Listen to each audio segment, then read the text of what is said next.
Hi everyone. So I do live videos, and when I do live videos, I record from my phone.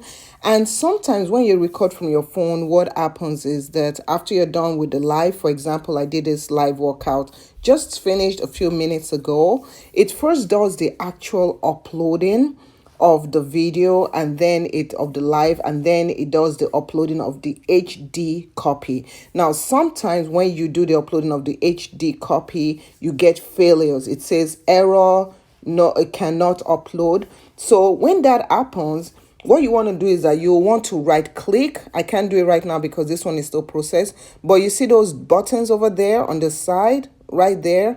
When you click on the ones that have an error, you'll see where you can delete the video itself, and then you can see another one that you can delete the HD copy. What you want to do to keep your copy of your live, you want to delete the HD copy. Unless what happens is that on your mobile phone, you see the video still showing an error. You see it right there, but the actual video will show up on here.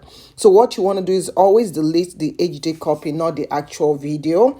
And another thing is that this will not show up if you're looking using YouTube Studio on your computer. It only shows up on the phone. So I hope this helps somebody out. If I do see it happening again, I will post a video more to show you the directions. But thank you so much for watching, and I'll see you in the next video. Thanks for watching. Bye.